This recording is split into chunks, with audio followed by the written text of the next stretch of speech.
Tadi pagi saya dengar pidatonya Pak Jokowi, presiden kita.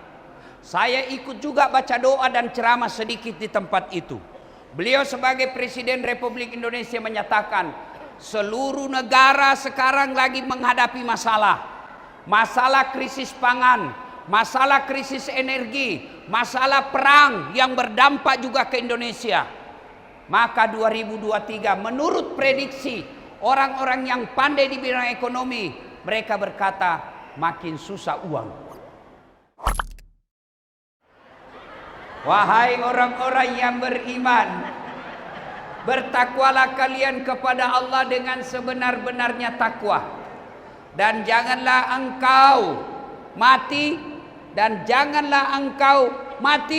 kecuali dalam keadaan beragama Islam.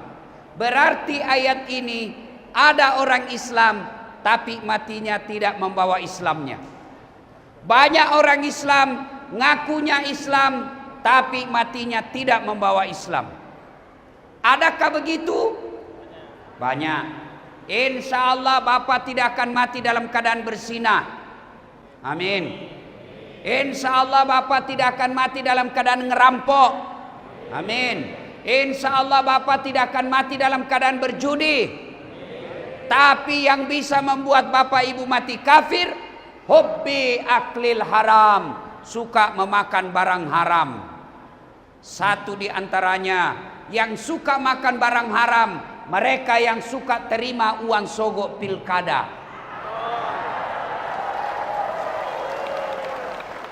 Tepuk tangan baru kau yang terima. Mau dicoblos wane piro? Oi, Pak, mau lihat kabupatenmu maju? Mau menikmati Kepri sejahtera? Salah satu caranya, jangan kau terima uang sogok politik. Iya. Kenapa banyak kepala daerah korupsi? Karena sudah dapat panjar dari pengusaha ketika pilkada. Coba kalau pilkada murah, caleg yang datang orang-orang yang baik. Karena pilkada dan pilcaleg mahal, maka orang-orang baik tidak mau nyogok. Orang-orang baik tidak mau ikut peserta pilkada. Kenapa? Karena mereka tidak mau nyogok. Akhirnya siapa yang ikut pilkada dan pilcaleg? Mereka yang goblok tapi ada duitnya.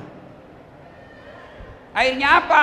Jadilah pemimpin kalian yang suka minta setoran, minta uang sama pengusaha. Kenapa? Karena pilkada mahal.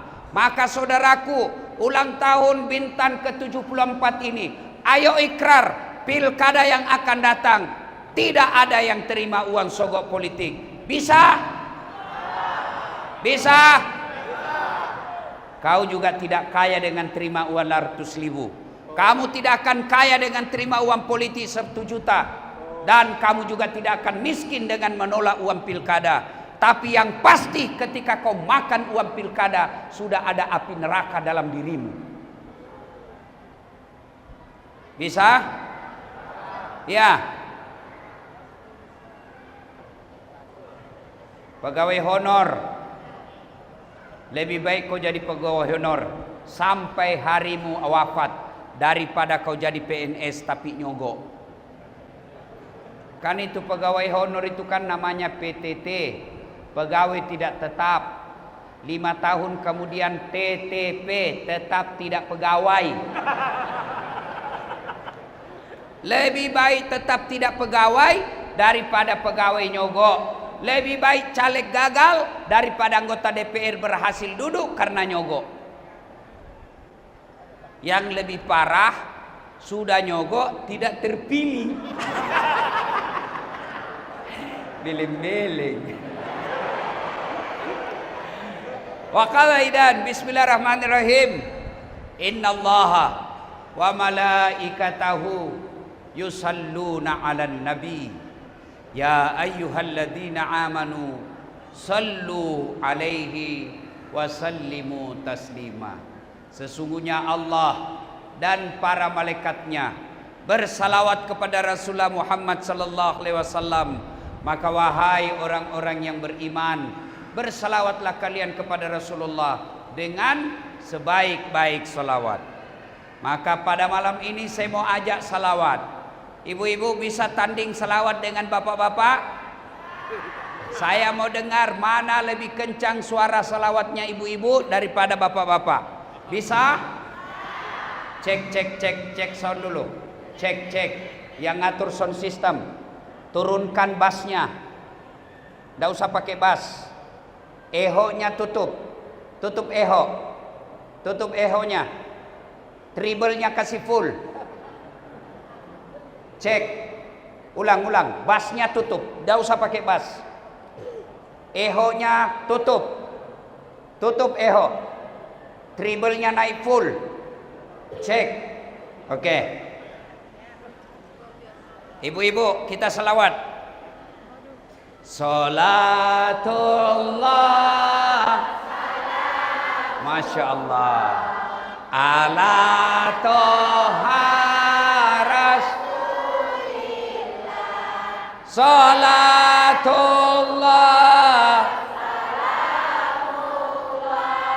ala Yasin. Masya Allah, nilainya 9,2. Ibu-ibu diam, kita dengar bapak-bapak. Ayo saudaraku lelaki, jangan kau permalukan jenis kelamin kita. Ya, boleh saja kita belum makan malam, tapi salawat harus kencang. Bisa? Ayo, salatullah, Masya Allah, ala toha Rasulillah. Salatullah, salamullah, ala Yasin. Masya Allah, nilainya 9,5.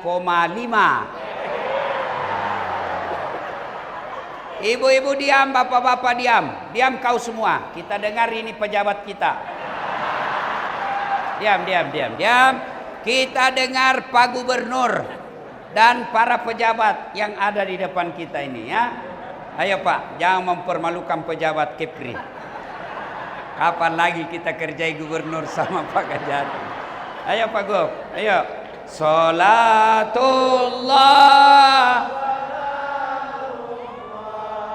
ala toha Rasulillah. Salatullah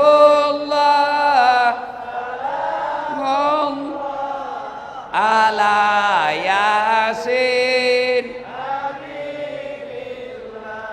Nilainya 9,9. Ya, beliau yang belikan saya tiket. Ibu bapak, saudara-saudara sekalian, ayo rame-rame. Ibu bapak pejabat, sama-sama kita selawat bareng-bareng. Salatullah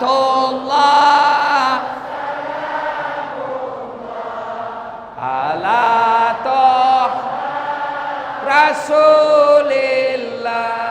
Salatullah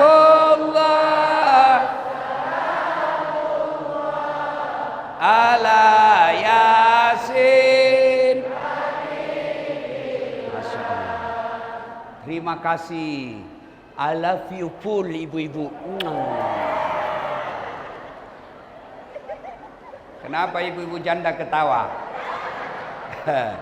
Ibu bapak, saudara-saudara sekalian, teristimewa yang kita hormati, Bapak Gubernur Provinsi Kepulauan Riau, Bapak Haji Ansar Ahmad, beserta Ketua Penggerak PKK Kepri dan anggota DPRD Provinsi Kepri yang juga istrinya Pak Gubernur.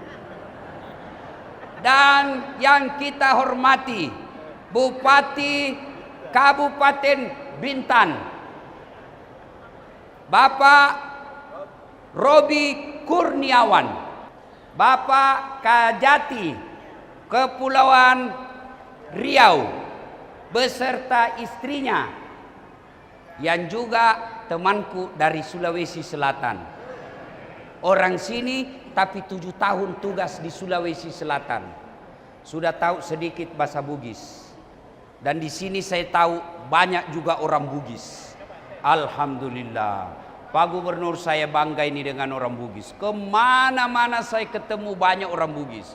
Saya pergi ke Tanjung Batu, banyak orang Bugis. Saya pergi ke Pulau Kijang, bahasa Bugis orang di sana. Bahkan satu-satunya tempat yang pernah saya datangi ceramah, ada tiang listrik di tengah jalan di Kepulauan Kijang. Tiang listrik, hebat betul ini kampung. Begitu saya masuk penjara, banyak juga orang Bugis. Luar biasa orang Bugis ini ya.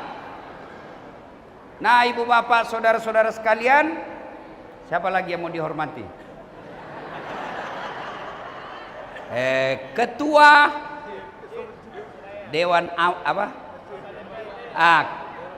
Ya, adat Melayu. Yang saya hormati para alim ulama, yang saya muliakan tokoh-tokoh masyarakat, yang saya hormati ada yang mewakili polisi. Saya lihat pakai songkok Bugis, orang Bugis juga pasti nih, ya. Hei, namudah, jangan kau musuhi polisi. Kau kira enak hidupmu kalau tidak ada polisi? Hah? Rumahmu dirampok, motormu dicuri, siapa kau cari? Satpol PP? Nah, siapa kau cari? Polisi. Bapak-bapak, hartamu dijarah, rumahmu dirampok, anakmu diperkosa, istrimu dibunuh, siapa kau cari? Ketua DPR. Wah! Siapa kau cari? Polisi. Saya pergi ceramah, macet mobil, tidak bisa gerak mobilku. Saya baca surah Yasin, tidak gerak mobilku. Saya baca ayat kursi, tambah macet. Begitu datang polisi, lancar. Makanya jangan musuhi polisi. Pun kalau ada polisi, kau melanggar, kau tidak lihat ini rambu-rambu. Saya lihat, Pak. Kenapa kau langgar? Saya tidak lihat Bapak. Kenapa kau tidak lihat saya? Bapak sembunyi di tikungan. Itu polisi film India, bukan polisi Indonesia. Polisi Indonesia selalu di hati kita. Polisi juga jangan musuhi ulama, karena kalau bapak mati siapa bungkus kok? Maka yang baik, polisi lindungi ulama, ulama doakan bapak-bapak polisi, bersinergi membangun Republik Indonesia. Pakai sotin-sotin juga, kawin betul suamimu nanti, Bu. Nah, ibu bapak, banyak yang kita mau sampaikan kesempatan ini, tapi waktu terbatas. Tadi pagi saya dengar pidatonya Pak Jokowi, presiden kita. Saya ikut juga baca doa dan ceramah sedikit di tempat itu. Beliau sebagai Presiden Republik Indonesia menyatakan, seluruh negara sekarang lagi menghadapi masalah. Masalah krisis pangan, masalah krisis energi, masalah perang yang berdampak juga ke Indonesia. Maka 2023 menurut prediksi orang-orang yang pandai di bidang ekonomi, mereka berkata makin susah uang. Apa Ibu? Makin susah uang. Ini saya lihat ini ibu-ibu depan saya ini, muka-muka susah semua ini. Iya toh? Iya. Mana ada orang tidak ada masalahnya dalam hidup ini? Ayo angkat tangan yang tidak ada masalahnya. Ini muka-muka penuh masalah semua ini. Ini ibu pikir saya tidak ada masalah? Masalah saya banyak. Sering tinggalkan istri, hampir tidak pernah ada di rumah. Kalau istriku marah, bukan masalah marah yang jadi masalahnya, bagaimana saya menghadapi dia marah, itu masalah saya. Iya, Pak Gubernur 2 periode jadi bupati, sekarang jadi gubernur. Bapak Ibu pikir Bu tidak ada masalahnya? Masalah sekarang Pak Gubernur mau 2 periode. Iya toh? Mana ada orang tidak ada masalah? Bupati Bintan, ini Bapak pikir tidak ada masalahnya? sama masalahnya bapaknya, mau 2 periode. Iya toh? Iya. Iya. Dasat Latif, ibu pikir tidak ada masalah dalam rumah tangga saya? Masya Allah, selama saya viral bu, banyak janda curhat. Ustaz, baru meninggal suami saya, kasih saya amalan yang membuat saya bisa tenang hatiku Ustaz. Saya kirimkanlah doa-doa. Lama-lama dia mulai WhatsApp lain-lain. Dia bilang, Ustaz, maukah Ustaz menjadi imam dalam hidupku? Wah. Saya bilang, saya mohon maaf ibu, saya bukan imam, saya penceramah. Mana ada orang tidak ada masalahnya? Iya, semua kita punya masalah. Pak Kajati, Bapak pikir tidak ada masalahnya? Ada masalahnya. Apa? Sudah dekat pensiun. Iya toh Pak? Iya. Nah, semua orang punya masalah. Ayo. Maka berarti masalah kita bukan masalah. Masalah kita bagaimana cara menghadapi masalah. Itu masalah kita. Jangankan ibu-ibu, Nabi, kurang apa solehnya Nabi? Kurang apa ibadahnya Nabi? Kurang apa doanya Nabi makbul? Tapi apakah Nabi tidak ada masalah dalam hidup? Masalah beliau juga banyak. Aisyah pernah difitnah selingkuh. Rasulullah pernah 3 hari 3 malam tidak makan sampai Hasan Hussein pucat. Beliau dalam berdakwah bukan dibully, diperangi bahkan sampai mau dibunuh beberapa kali. Itu Nabi, apalagi kita.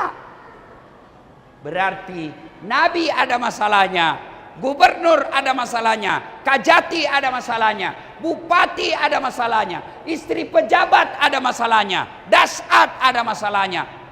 Berarti yang jadi masalah bukan masalah kita. Masalah kita adalah bagaimana menghadapi masalah itu. Sebagai oleh-oleh ulang tahun ke-74 Kabupaten Bintan, saya kasih hadiah untuk dibawa pulang. Cara mengatasi masalah dalam hidup ini.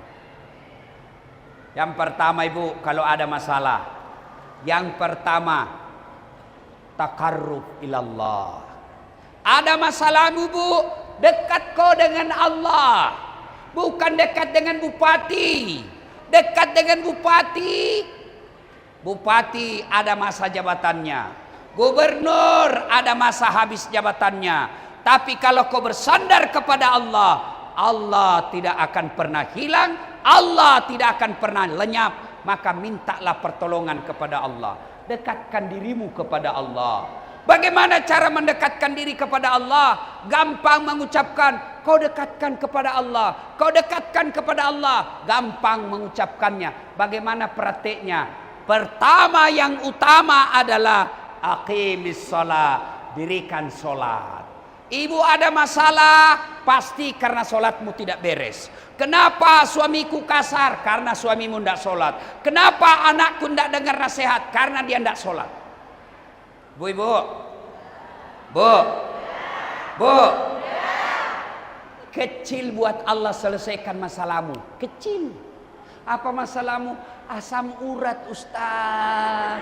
Kecil buat Allah sembuhkan asam uratmu. Bukan dokter yang sembuhkan ibu.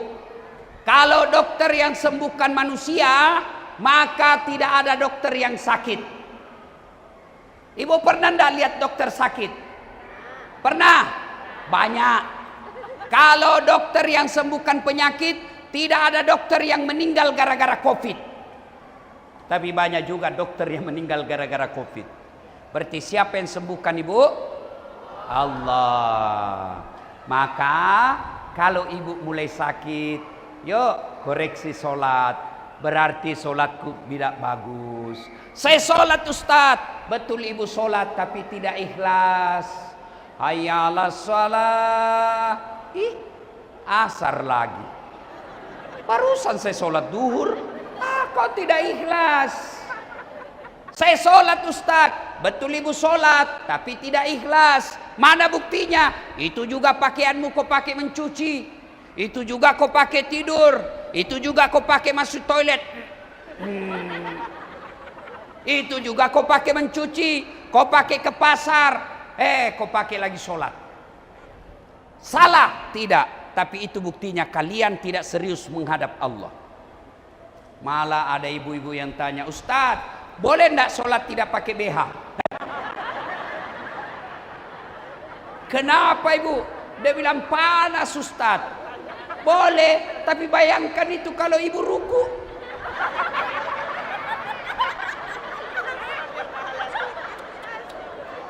Bu,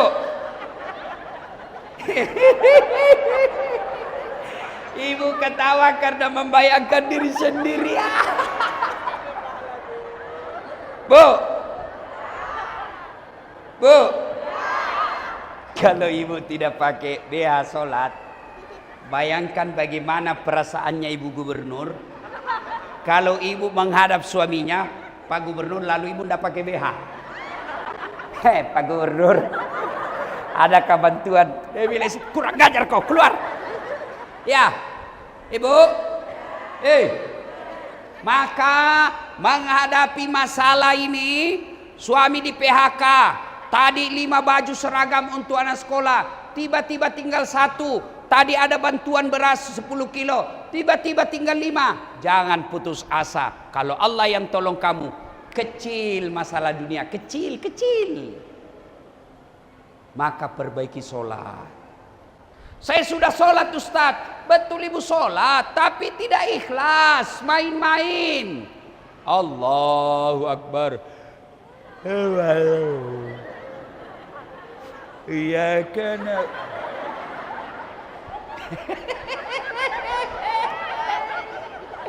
Iya toh Pak. Bapak kan sholat main-main. Allahu Akbar.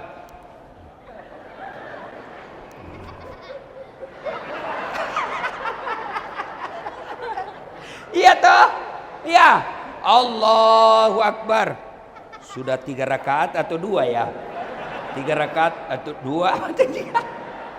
Allahu Akbar. Di mana duitku itu tadi? Di mana saya simpan? Sampai dia sholat diperiksa kantongnya Pak. Rakaat kedua belum dia dapat. Rakaat ketiga masih dia cari. Begitu assalamualaikum warahmatullah. Oh, di bawah sadel ku simpan. Maka kalau masalah dalam hidupmu berat, tidak usah cari kambing hitam. Lebih baik periksa bagaimana sholat saya. Kalau sholat baik, mustahil Allah sengsarakan hidupmu. Masa orang baik sholatnya, sengsara hidupnya? Tuhan apa itu yang kasih sengsara hidupnya orang baik sholatnya? Memang kita sholat, tapi belum sesuai yang Nabi mau. Kadang-kala kita sholat pakaian seadanya. Padahal Allah sudah perintahkan kau sholat dengan berpakaian yang indah. Ayo, Pak, kecil buat Allah kasih kau dunia, kecil. Mau jadi anggota DPR kecil buat Allah, mau lunas hutang kecil buat Allah. Yang penting dekati yang punya dunia, dia kasih kau dunia. Saya akrab dengan Pak Gubernur. Saya datang ke Kepri, landing di Batam. Assalamualaikum Pak Gubernur. Waalaikumsalam Pak Ustadz. Gimana kabar? Saya ada di Batam ini Pak Gubernur. Saya mau keliling-keliling wisata, tapi tidak ada mobilku Pak Gubernur. Kata Pak Gubernur, saya lagi di Bintan. Tapi tidak usah cemas Ustadz soal mobil. Tenang aja Ustadz. Pak Gubernur telepon Ajudan, ada Pak Ustadz itu di Batam. Kau bawakan mobil, kasih full tangkinya, jangan lupa kasih pembeli oleh-oleh. 1 jam kemudian datang ajudan. Pak Ustadz, ini ada kiriman mobil dari Pak Gubernur, full bensin, ini ada pembeli oleh-oleh. Selesai urusan saya soal mobil di Batam. Kenapa? Saya akrab sama yang punya mobil. Iya toh?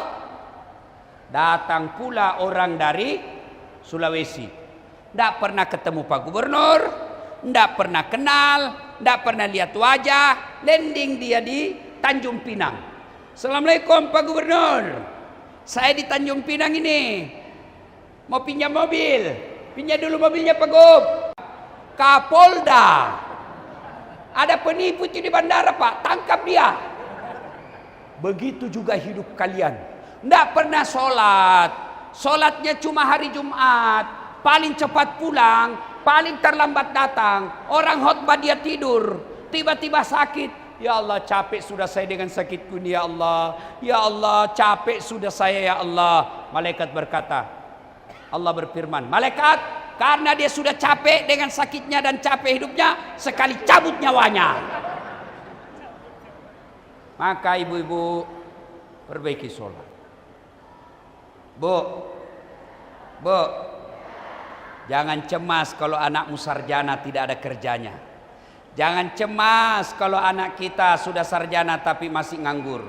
Yang perlu ibu cemaskan, sudah sarjana tidak pernah sholat. Mustahil Allah sengsarakan hidupnya bagi orang yang baik sholatnya. Jadi muliakan sholatmu, pelihara sholat. Bapak-bapak yang punya anak, pelihara aja sholatnya, kontrol sholatnya. Kalau dia tidak sholat, ingatkan sholatnya. Insya Allah masa depannya cerah. Tapi kalau tidak sholat, biar dia tinggi jabatannya, biar dia banyak duitnya, banyak gelarnya, tapi tidak sholat, tidak ada gunanya. Maka yang pertama menghadapi masalah, perbaiki sholat. Ibu, bu, mau lunas utang? Gampang, perbaiki sholat. Biar Allah yang ngatur bagaimana caranya. Karena Allah dalam Quran, man yattaqillaha, siapa yang bertakwa kepadaku. Ciri-ciri orang bertakwa itu sholatnya baik. Maka yaja'allahu mahraja, kata Allah, ku angkat derajatnya, ku bukakan pintu rezekinya dari jalan yang tidak dia sangka-sangka. Maka ibu tidak usah galau. Ada krisis pangan, ada krisis ekonomi, ada krisis energi. Orang Islam tidak usah cemas. Yang ibu perlu pelihara sholat. Biar Allah yang selesaikan urusan dunia kita. Tapi kalau sudah tidak sholat, apa yang ibu mau banggakan? Bu, ibu, kalau pejabat tidak sholat, orang kaya tidak sholat, selebriti tidak sholat, orang cakep tidak sholat, orang masih bilang, ya wajarlah, dia kaya, pejabatan, banyak duitnya, satu Indonesia kenal, meskipun di akhirat sengsara, tapi paling tidak dunia dia sudah dapat. Tapi kalau ada orang sudah tidak terkenal, pengangguran, jelek mukanya, bau mulutnya, banyak utangnya, busuk keteknya, tidak sholat lagi, kau mau diapain? Ya, bu, maka pulang dari acara ini, apapun kondisi ibu, sholat. Ustadz, saya lagi sakit, tidak bisa kena air Ustadz, tayamum. Ustadz, saya tidak bisa berdiri, duduk. Saya praktekkan ya ibu ya, sholat duduk. Coba lihat ke sini. Ibu misalnya asam urat, rematik, susah sekali ruku. Allah. Aduh, encok amin. Daripada ibu sholat direkam cucu, repot. Dicurkan dulu. Ini orang tua sudah mau mati nih. Maka ibu boleh sholatnya pakai kursi. Anggaplah ibu udah ini. Nih, sholat duduk namanya bu. Pakai kursi. Allahu Akbar. Allahu Akbar. Sami Allahu liman hamid. Kalau ruku, kepala goyang. Allahu Akbar. Cuma kepala tunduk sedikit. Kalau sujud, bukan cuma kepala goyang, badan ikut ditundukkan. Allahu Akbar. Oke, selesai. Ya, saya tidak bisa sholat duduk Ustaz. Ada bisul di pantatku. 7 lagi Ustaz. Maka Allah kasih jalan keluar. Gimana? Sholat baring. Bukan sholat tidur. Sholat baring. Anggap saya lagi baring bu. Anggap lagi baring nih. Pakai bantal. Tangan masih bergerak.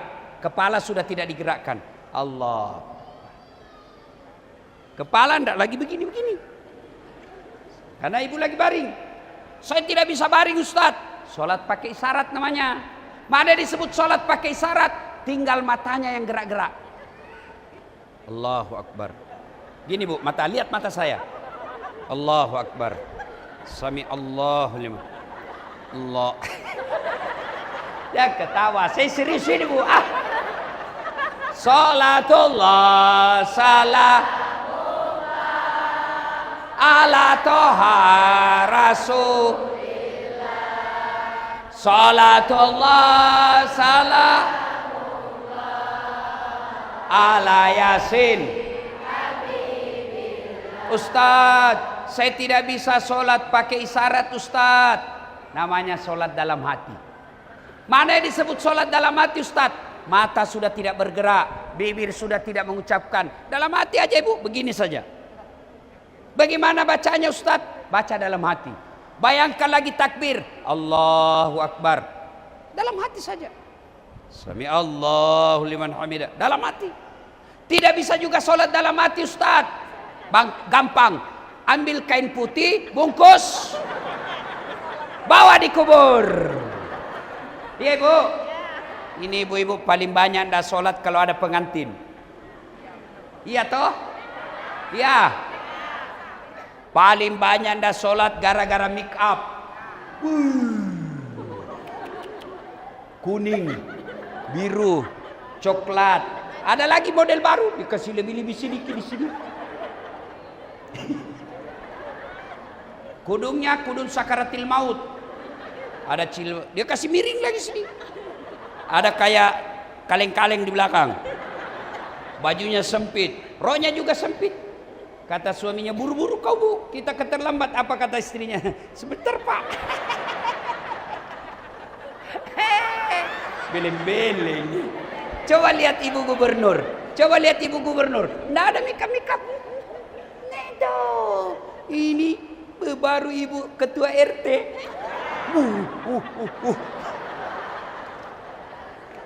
Ayo, kalau Ibu terlalu banyak makeup, pasti Ibu malas sholat. Kenapa? Salon 200.000 ini.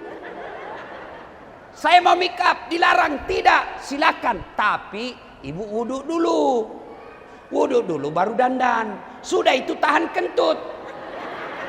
Biar sudah tapi sedikit aja Ustaz, ndak habis, tetap batal. Bu, Pak, bagaimanapun kondisinya Bapak, sholat. Kalau anaknya Bapak tidak lihat sholat, kata Nabi, 7 tahun ajar anakmu sholat. 7 tahun. 10 tahun masih tidak mau sholat, pukul mereka. Tapi kita lebih bangga kalau anak kita pandai bahasa Inggris, tapi tidak malu kalau dia tidak tahu sholat. Kita merasa hebat anak kita kalau dia pandai bahasa Korea. Kita tidak khawatir anak kita Jumat tidak datang sholat. Padahal kalau anak-anakmu tidak sholat, tidak ada semua gunanya prestasi. Maka kesimpulan pertama menghadapi masalah kali ini adalah takarrub ilallah. Gimana cara takarrub ilallah? Adalah sholat.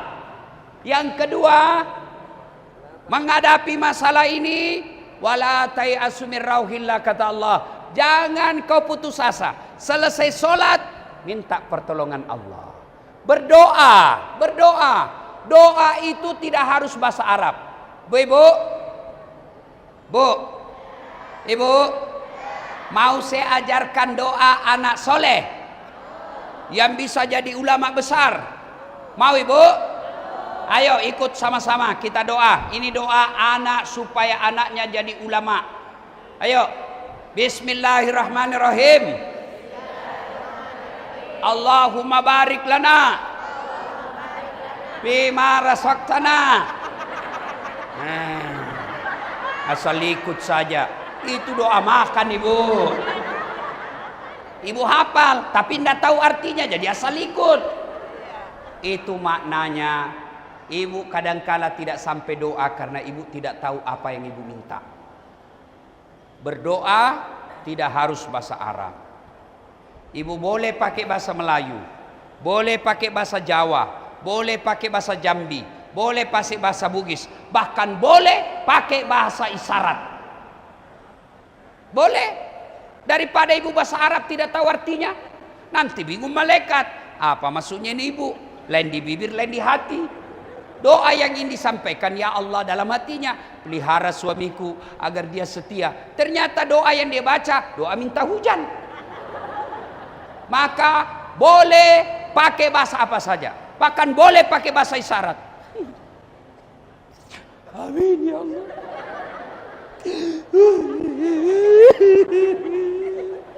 Oh, suaminya baru kawin lagi. Ya ibu, minta kepada Allah, seberat apapun beban ini, sekecil apapun penderitaan kita, sebesar apapun beban hidup, kecil besar, tetap minta pertolongan kepada Allah. Sesuai janji Allah, ud'uni astajib lakum. Berdoa kepadaku, pasti saya kabulkan. Maka menghadapi masalah, doa. Selesai sholat, doa. 5 kali sehari semalam wajibnya, 5 kali minta sehari semalam. Masa Allah tidak kabulkan doa kita? Kalau tidak dikabulkan, apa yang Bapak minta, percaya apa yang Bapak minta tidak baik. 2014 lalu, saya ikut Pilwali Makassar. Kalah Ustadz, 10 pasang calon Pak, 10 pasang. Kalah, tidak, cuma lebih banyak suaranya yang menang. Saya tidak kalah, cuma lebih banyak suaranya. Belum tentu dia lebih hebat dari saya. Tapi saya ambil hikmah. Andai saja saya menang waktu itu, saya tidak ceramah malam ini di sini. Allah kasih yang terbaik. Bapak-bapak caleg, sudah sosialisasi, sudah pasang baleho, sudah sumbang jilbab, tidak terpilih. Percaya apa yang Bapak minta tidak baik. Kita hanya wajib berdoa, hasil serahkan kepada Allah Subhanahu wa taala. Yang ketiga, menghadapi masalah ini, setelah sholat perbaiki, kemudian banyak berdoa. Yang ketiga, rapatkan persaudaraan. Jangan bertengkar. Ulang tahun ke-74 akan ada pilkada, akan ada pilpres, akan ada pilcaleg. Boleh berbeda pilihan, tapi jangan kemusuhan. Pengalaman yang lalu-lalu, bertetangga, tidak bicaraan, bermusuhan, sampai sekarang masih tidak akur dengan tetangganya. Gara-gara pilpres, satu Prabowo, satu Jokowi, cebong kampret sampai sekarang tidak akur. Mereka sudah satu paket sekarang. Pak Jokowi sudah presiden, Pak Prabowo jadi menterinya, Ma'ruf Amin jadi wapres, Sandi jadi menteri. Mereka sudah akur dalam satu kabinet. Masa kalian bertetangga tidak akur-akur, padahal kalian tidak dapat apa-apa. Maka pilkada, momen-momen politik akan datang, jangan kalian berpecah belah. Orang yang banyak temannya, dengar, siapa yang mau panjang umurnya, murah rezekinya, tertolak dari bencana, maka kata Allah, kata Nabi, hendaklah bersilaturahmi. Hendaklah kalian memperpanjang persaudaraan. Saya selalu sering sampaikan, saya tidak kaya, saya tidak banyak duit, tapi banyak temanku. Temanku banyak duitnya. Saya tidak banyak duit Pak, tapi banyak teman saya. Temanku yang banyak duitnya. Saya di Makassar hampir tidak pernah laku duit saya. Kenapa? Kemana-mana ada yang bayarkan. Saya pergi pasar ibu, makanya mama nyece istri saya senang sekali kalau saya ke pasar. Kenapa? Tidak laku duit saya bu. Baru saya turun dari mobil sudah ada yang teriak, Assalamualaikum Ustaz. Dalam hatiku aman dan terkendali. Oh, kalau saya ke pasar itu saya bawa keranjang, ada isi telur. Berapa Ji? Tidak usah Ustaz. Tidak enak masih pagi-pagi. Dalam hatiku memang itu yang kutunggu. Allahu Akbar. Saya pergi kantor polisi, memperpanjang SIM. Baru saya turun, dilihat sama Kapolres Tabes. Ada Pak Ustadz. Assalamualaikum Ustadz. Waalaikumsalam. Siap Komandan. Ada apa ini Ustadz pagi-pagi? Perpanjangan SIM Komandan. Panggil Kasat Lantas. Bantu Ustadz ya. Mudahkan. Jangan lagi kau minta uangnya. Dosa kau minta uang Ustadz. Selesai. Iya toh. Maka bodoh kita kalau memperbanyak musuh. Biarkan orang musuh kita tapi jangan kita yang musuhi mereka. Maka saudaraku, 3 kiat menghadapi masalah ini. Saudara, persatuan. Wa'tasimu bihablillahi jami'an wa la tafarraqu. Berpegang teguhlah engkau kepada tali persaudaraan agama Allah dan janganlah engkau bercerai-berai. Kata Nabi, umatku itu seperti badan ini.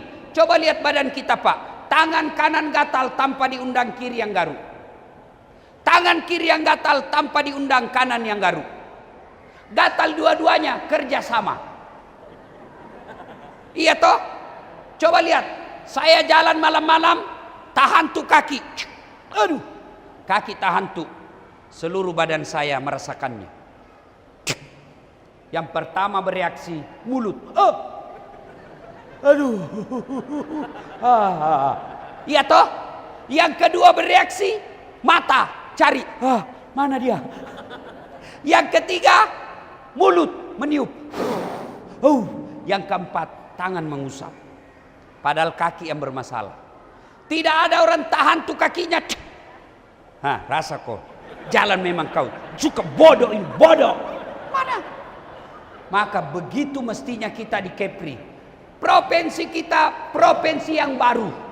Yang tadinya dengan Riau. Sekarang menjadi provinsi Kepulauan Riau. Kalian tidak akan maju. Dan ketinggalan dari provinsi induk. Kalau kalian berpecah belah. Kalau mau maju Kepri. Saudaralah kalian. Persaudaraan. Modal dalam membentuk kekuatan. Dengan ada kekuatan, maka kalian akan bisa melakukan apa saja. Satu sakit, yang lain ikut merasakannya. Inilah makna dari wa'tasimu bihablillahi jami'an wa la tafarraqu. Berpegang teguhlah engkau kepada tali persaudaraan agama Allah dan janganlah engkau bercerai-berai. Saya tahu pesannya ini dia kasih keras mic, itu artinya Ustadz sudah selesai karena sudah tengah malam. Nah, ibu bapak, saudara-saudara sekalian, banyak yang ingin kita sampaikan, tapi waktu yang terbatas. Kesimpulan menghadapi masalah: 1, dekatkan diri kepada Allah, sempurnakan sholatmu. Yang kedua, banyak-banyak minta tolong kepada Allah. Yang ketiga adalah rapatkan persaudaraan. Dan yang keempat, bersalawatlah kepada Rasulullah Muhammad sallallahu alaihi wasallam. Saya kagum sama Pak Gubernur. Hampir seharian saya sama Pak Gubernur. Tadi di atas mobil saya dibawa jalan-jalan keliling, lihat ini. Sepanjang jalan kadangkala beliau baca selawat. Saya dengar-dengar, hebat juga ini Pak Gubernur. Boleh tanding Pak Gubernur. Kumpul seluruh gubernur yang ada di Indonesia, termasuk menteri-menterinya, hafal salawat yang tadi disampaikan. Kira-kira seluruh gubernur, hanya beliau gubernur Kepri yang hafal salawat tadi. Jangankan sama gubernur, sama kamu aja banyak yang hafal. Mudah-mudahan dengan hadirnya gubernur yang baik, ya, Allah berkahi provinsi kita, Allah rahmati kampung kita, Allah hindarkan dari mala bahaya. Mudah-mudahan demikian adanya, amin. Terima kasih. Mohon maaf atas segala kekurangan. Insya Allah lain waktu dan kesempatan kita akan lanjutkan. Saya juga ingin berpantun, tapi di ujung pantun saya ucapkan cakep. Bisa? Bisa? Nah, dari mana datangnya cinta? Dari WA, dari Facebook turun ke WA. Ulang, masih kurang. Dari mana datangnya cinta? Dari Facebook turun ke WA. Dari mana datangnya kecewa? Setelah ketemu ternyata berbeda. Demikian, usikum wa nafsi bitaqwallah. Assalamualaikum warahmatullahi wabarakatuh.